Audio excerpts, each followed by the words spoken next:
Okay. It's on. Cool. All right. Oh, shit, I just got nervous out of a sudden. I know, it's so stupid though because it's like only in our heads, like nothing has It's actually really not, changed, there's but no it's one like you hit else that here. little red button. I know. I have been doing these interviews for a conversation series for this other org that I work for, and it actually is fine. Yeah. It just takes a second to like forget. And yeah, with the ones I've done, like the first question, people are a bit like, oh, and then you forget that it's on. Yeah. All right. Well, hi everybody. My name is Ari Tampi-Bolan, and I'm here today with Katie Ryan on Stolen Wurundjeri land. I'd just like to acknowledge before we begin that this land was colonized very brutally by the Western world, and sovereignty never ceded. Uh, this is always was and always will be Aboriginal land. If you can, please donate to Justice for Auntie Sherry's campaign. Links on that are on the Warriors of the Aboriginal Resistance Instagram page, and also pay the rent. Anyway, today I am here with Katie Ryan. Katie is a committee member at King's Artists Run, and she is currently facilitating my contribution to Live from the Field Part 3, which is a series of blog posts of live updates from lockdown by King's Artists Run. Katie, how are you? I'm pretty good. How are you? Yeah, good. Just rainy morning, so not particularly amazing. Yeah, hopefully the last few days of stage 4. Hopefully. I was out earlier today. I was at Woolies, and this guy like tapped me on my shoulder while I was getting my groceries for the morning, and I feel like I fell in love with him after that.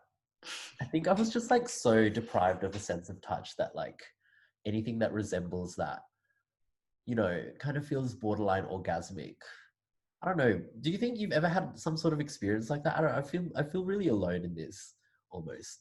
No, I think you're definitely not alone in that. I think it is pretty scandalous that you were touched at Woolies in the current climate, but I mean, I enjoyed not being the touch of space. Maybe I have a different association to that, but yeah, I think it's really hard not being able to touch people and not being able to touch your friends. It's really strange. And I think it's one of the things I expected to get easier, like to get used to it, but I feel like it's actually getting harder. Yeah, yeah. Every time I go on a walk with friends, like it feels like I'm not allowed to stand anywhere near them or even look at them. It feels wrong. Yeah. Yeah, I remember like in the first lockdown, one of my friends ended up like crying on a walk, and I was like, "Can I hug you?" And she was like, "No." It was so heartbreaking. Oh no, that sucks. Yeah, it's intense. It's really intense, especially when it's like these are people that we trust and we have to like treat them as if they're like a threat or like a vector for disease. I mean, realistically, they're kind of a threat. Um, Yeah. so you can't, I mean, they're your friends after all. Mm. I don't know. I feel like I've had a lot of friendships earlier this year that I've almost lost, or like connections that I've made um, with uni, with my work, that I've sort of failed to maintain because of what's been going on this year. It's sort of melancholic almost. And I don't know, I was like seeing someone earlier this year, and he was pretty perfect, but he had to leave. He had to leave the country because of all of this mess. Um, I was pretty sad. I don't know. Did you ever have some sort of kind of relationship or even friendship connection that you've sort of missed? You feel some sort of sad about it because you failed to maintain it, or? Yeah, I mean, I feel like there's so many people, especially like in the arts, like there's so many people that we see incidentally all the time at openings and whatnot.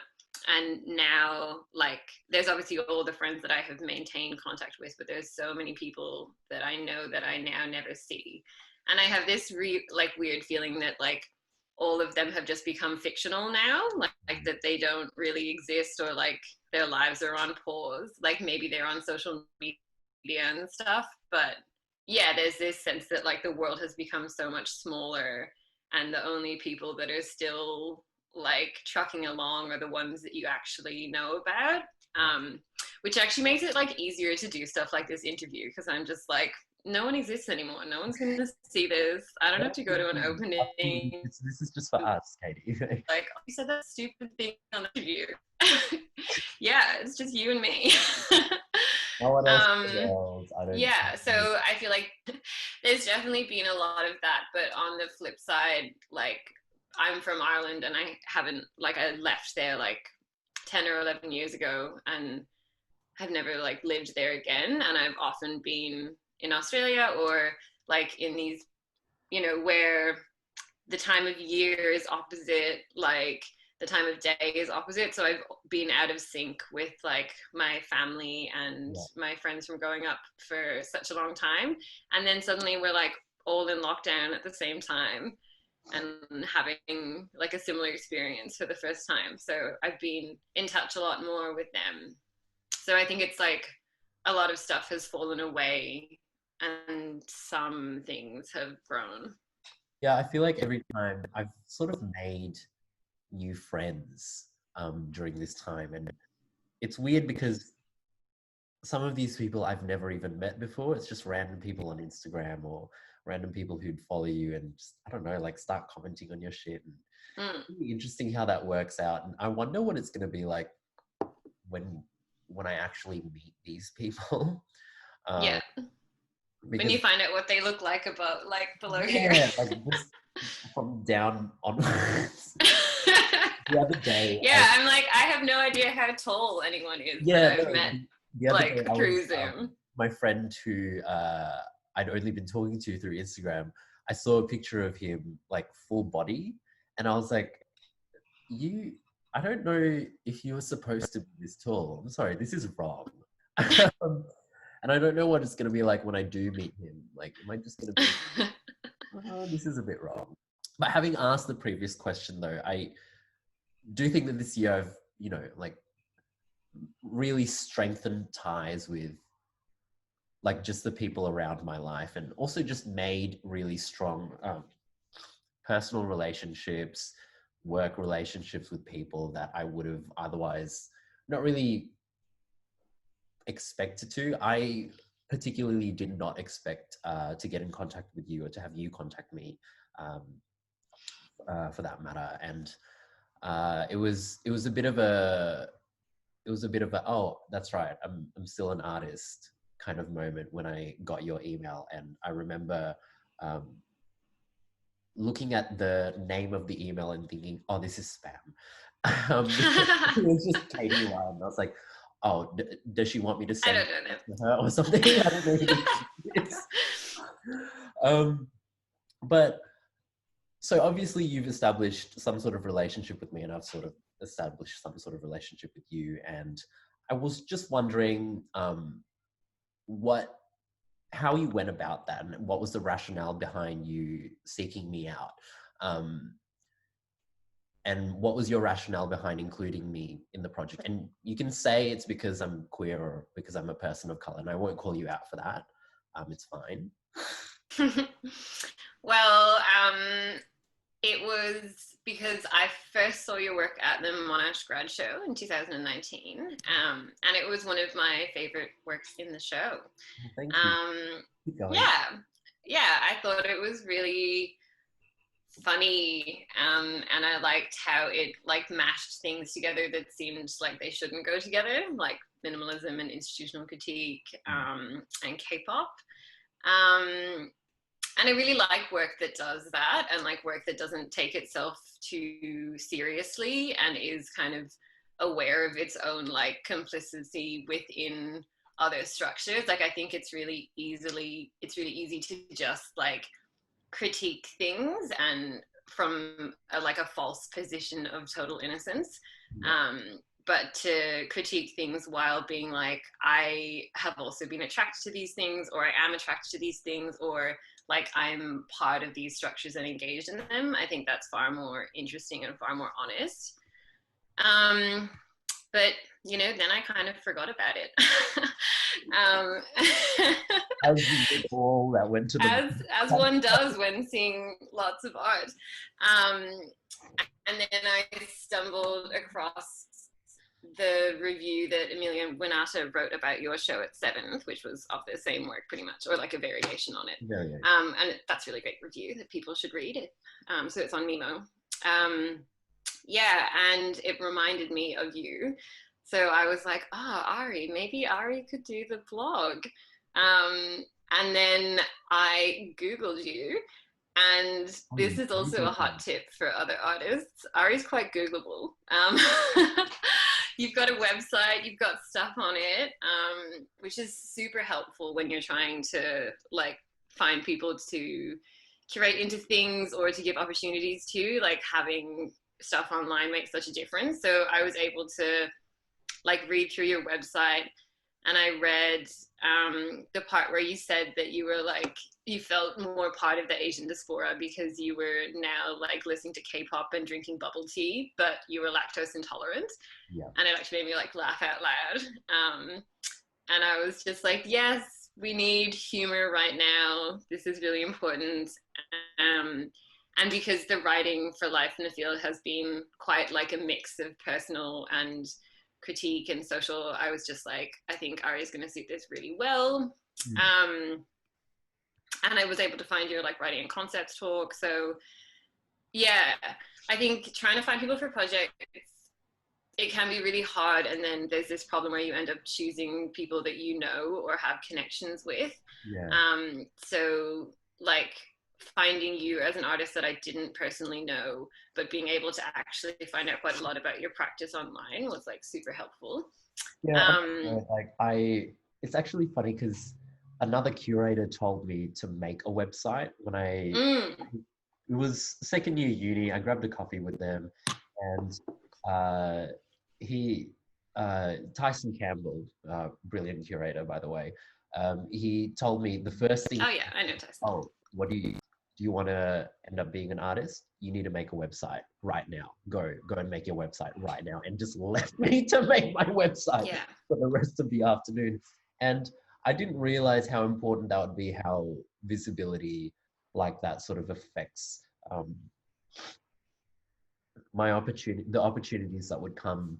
Because quite honestly, I during that time didn't really want to be an artist, and I just made the website because I thought I would get into coding or like tech, or I'll pivot into that sort of industry because like the arts is kind of kaput. But yeah, I just on that note of visibility, like I think it's interesting that you've sort of taken notice of me, and I haven't really tried to. I feel like I've done sort of things that have tried to lure attention to, like to attract attention to, but I didn't notice that it would actually happen, if that makes any sense. But obviously it is happening, and I don't know, it's yeah. I don't know where I'm going with this. Yeah, I think also like one of the things I really liked about the way you present yourself as an artist is that like I think there's such a standardized way of speaking and writing in art, like how academic writing has a very particular voice, and like art writing can have a very particular voice. And I think, and you do engage in that definitely, but you also disrupt it. And I really appreciate that, because when you're reading so many artist statements that are like reproducing a lot of kind of like buzzwords and it's like we're all taught to write that way. It's not like a criticism on those artists, but it does then stand out if someone approaches it differently. But I do also want to address you being queer and a POC, because that is I think it's a shame that it's even a thought that would be the only reason that you would be selected for something. And I think that says something like concerning about where we're at with inclusion in that sense. Yeah. And I would never choose an artist just based on those things, because I think that's really insulting to the person and to their work.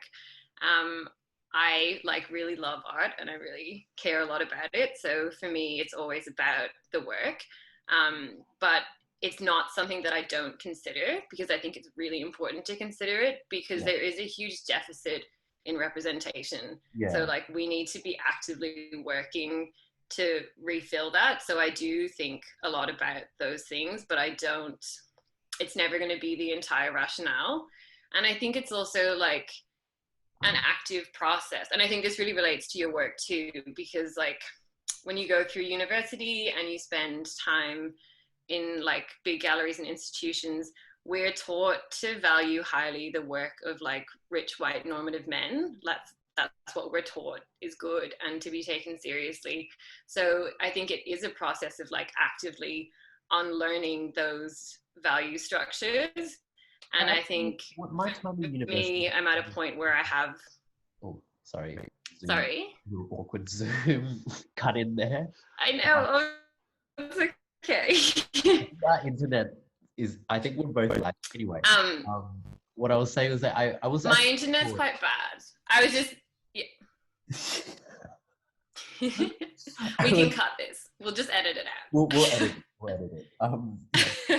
So I was actually taught in university not to value like the opinions of like rich white artists who've made a big namesake for themselves, like actively taught, don't, like, this is what they did, we're doing something different. And I remember being pushed constantly to be like, oh, but like, you know, you can lean into your heritage, you can lean into your identity with your work. And I was really uncomfortable with that, because I thought, I am actually, I have nil interest in who I am as a person. My interest is more like outward, what's going on in the world, what's going on in the industry. But I think it's funny that you mentioned that, because I didn't realize that I actually considered it within my own practice eventually. And it wasn't until I had my show at 7 that I started thinking like, oh, you know what, like at its core, like this show is kind of about me wanting to fit into both structures of the Asian community, the queer community, and the art community. And it's funny how these things, they're not really something that artists sort of think about. Well, I can't speak on behalf of all of artists, but they're not really something that I consider within my practice, but it becomes something that is very, that must be taken consideration in when you're sort of looking at including works like these, or like works with people who are marginalized into sort of shows and projects and all that kind of stuff. I don't know. Yeah. Yeah, it's super complicated. But yeah, I think it depends what uni and stuff you go to as to what your like, yeah, how your kind of value systems are laid out by those organizations. But I think like for me now, luckily, like I am at a point where I have unpacked a lot of that stuff in my brain. And like I think the work of people who come from like different backgrounds and have different perspectives is actually just generally more interesting. Like it's not like we have to make this sacrifice to make sure we're being inclusive. It's just like we have heard one narrative like over and over and over and over again. Like let's hear something else. It's just more interesting. And you can also tell when institutions sort of select these sorts of works as a diversity check. Like you can tell that there is a different kind of motivation behind it. Yeah, I think it's super complicated, like the way that inclusion has to happen to have like a structural effect, and it probably like will be gradual, but there it is occurring in a lot of like really problematic and disingenuous ways. And hopefully that will get better. Yeah, hopefully someday, soon. Now I want to ask you something slightly awkward now that we're on this kind of Sure. rocky terrain. When I was MIA earlier this week, on the day of the scheduled deadline for the first post, what was going through your mind? Do you reckon I ghosted you on purpose, just for the sake of sticking to the genre of institutional critique? Mm. Well, I did think about that. I was like, maybe this is part of the performance. Um, but also, like, we've been pretty flexible with the deadlines for this project because it has been like happening in this insane time, and everyone already has so much stress happening.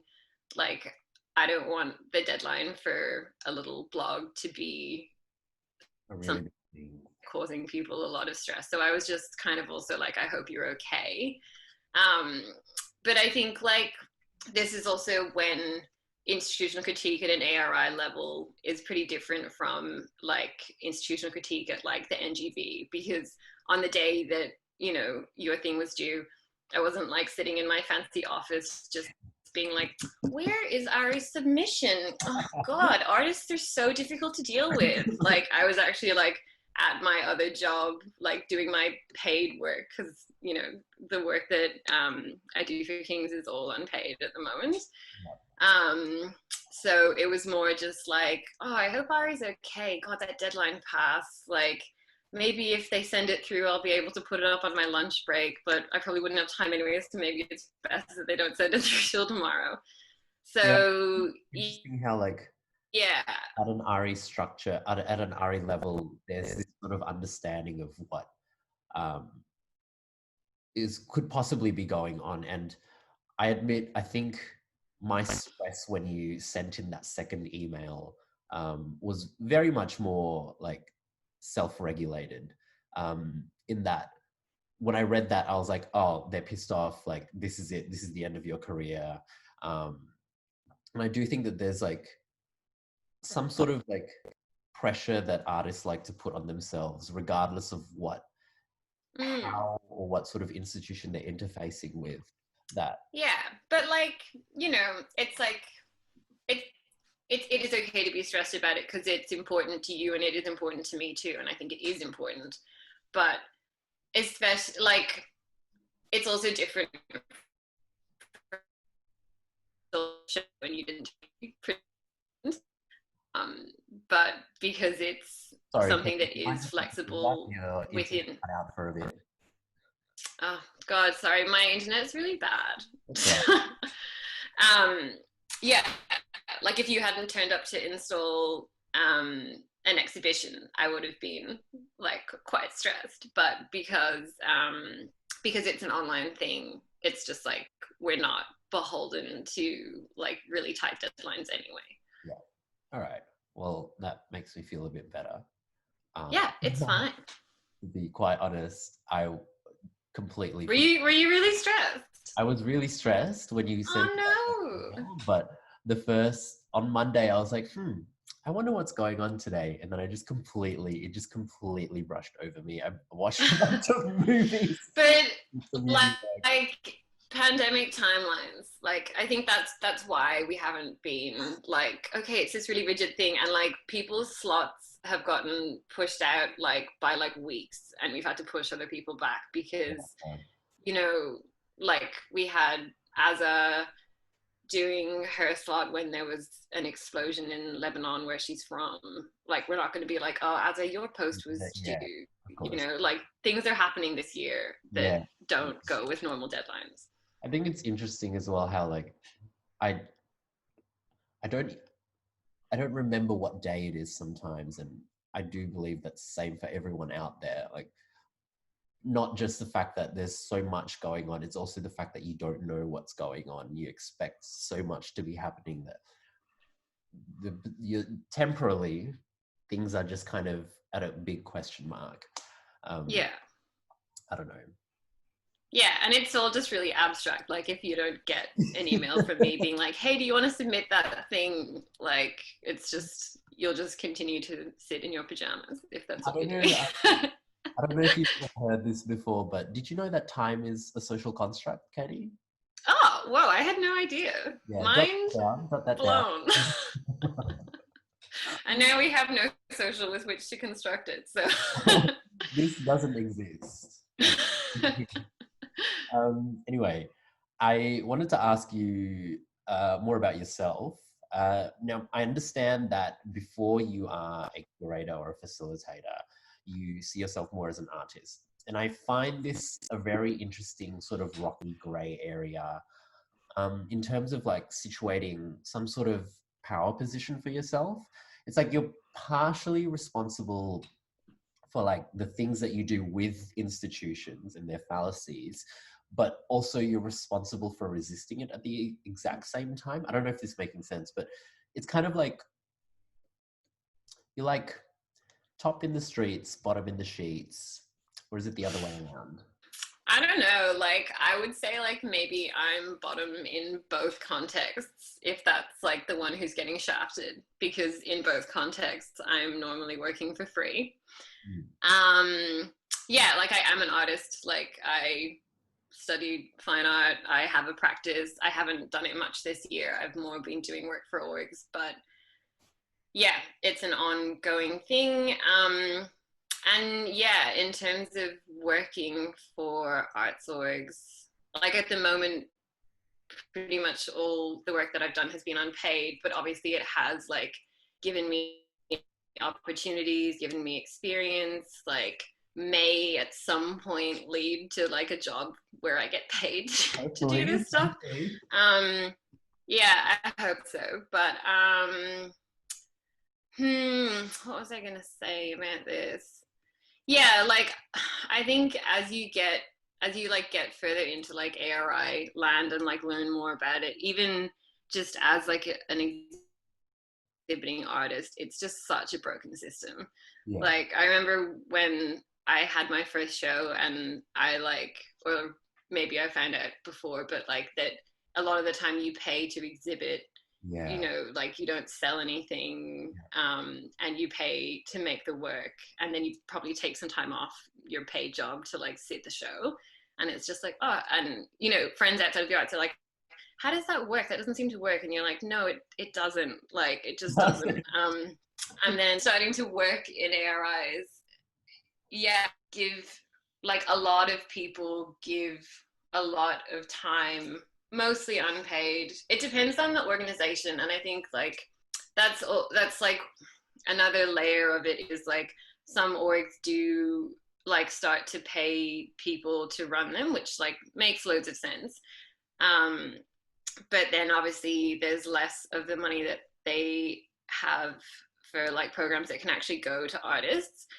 And you know, like also places like pay grant writers to write their grants. So if you have money, you can outsource your grant writing to get more money to like, yeah, continue to be funded. But it kind of creates this system where like it's hard for new orgs to enter because they can't front the money or they don't have the experience. Like grant writing is like an art all in itself.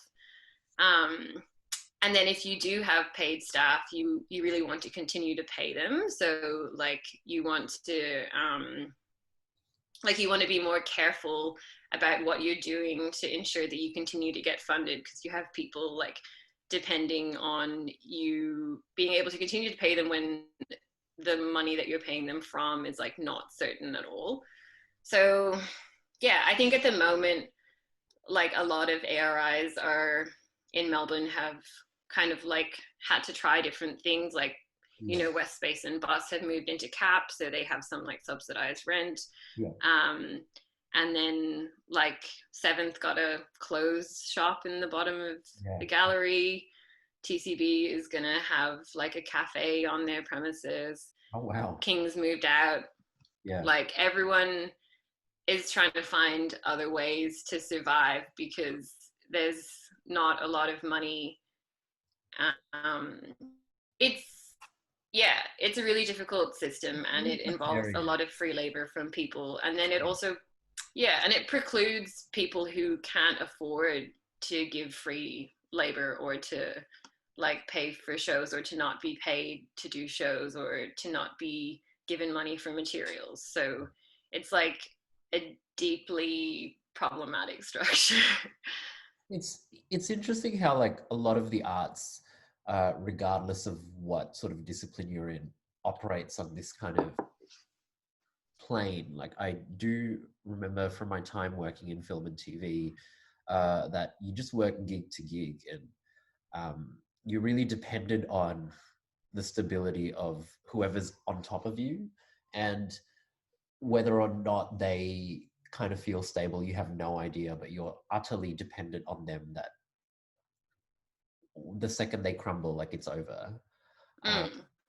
And I was just thinking about how this one time I worked for a music video set, and the artists that were hiring a production company to do the music video actually didn't have the budget for what they wanted out of it. And so we were put under the pump a lot because we had to meet their expectations, but also meet a budget. And it just makes me wonder how, like, the singularity in which sort of the end product comes out to be. Like, you see a film and it's attached to a director's name, you see an artwork and it's attached to like this one big artist's name, but you don't really think about so much how they have a studio and they have a team of people, and they've got a whole kind of network and web of people who work for this one kind of brand image almost. And I've been getting into Madonna a lot lately in this lockdown, and I discovered that she doesn't actually she's directed 3 movies, very terrible movies, mind you, and she's also about to direct a biopic about herself, but she is not writing it, she's getting someone else to write it. But yeah, I was really interested in sort of how you, like, as you gain sort of prominence, you kind of like have a lot more people working for you, and it's like, did you eventually like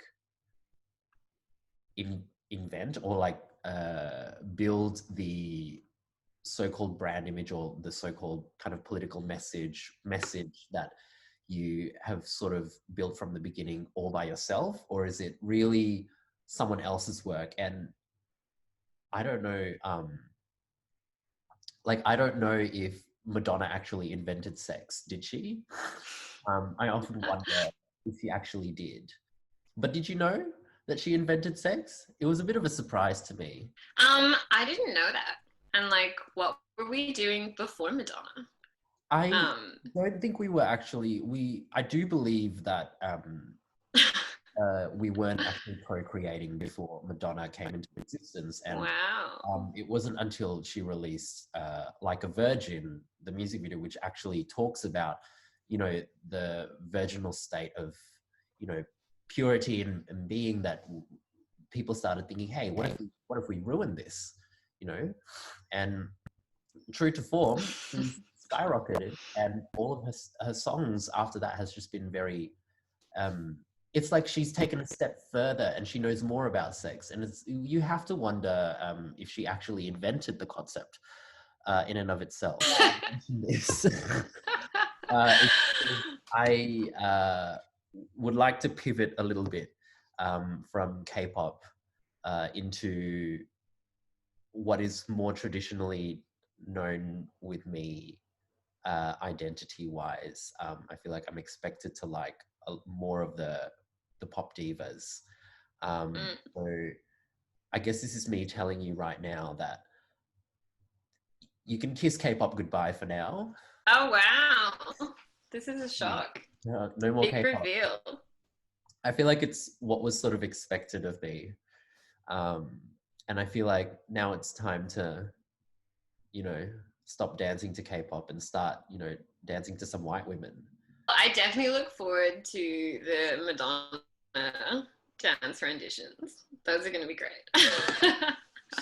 It'll be a bit of fun. I watched that video that you linked in your blog post of her. Yeah, what do you Wild.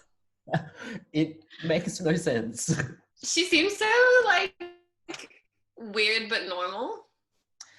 That's the thing, right? Like I feel like she has the capacity to like shake the world, but she could also drop her phone in line for a coffee at the cafe. Do you know what I mean? Mm, Like, she's so weirdly pedestrian, but everything yeah. that comes out of her mouth, it's like, why are you saying that?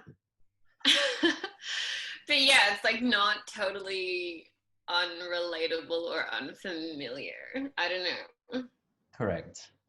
Well, Yeah. anyway, thanks for talking to me, Katie. I hope this is No problem. It was particularly fun. weird for you. No, it was good. It was fun. Anyone watching at home, I don't know. I don't really give a shit about what. I guess watch this. Don't whatever. Have fun. Have Take care of fun. What yourselves. else are you doing? Check it on. What else are you doing? Literally, what else are you doing? Yeah, we should publish it before restrictions ease so people will watch it Yeah, before correct. they're allowed to be outside with 3 people.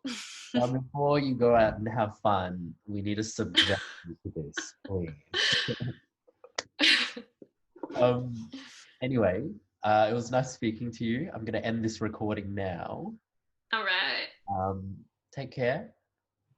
Thanks, Ari.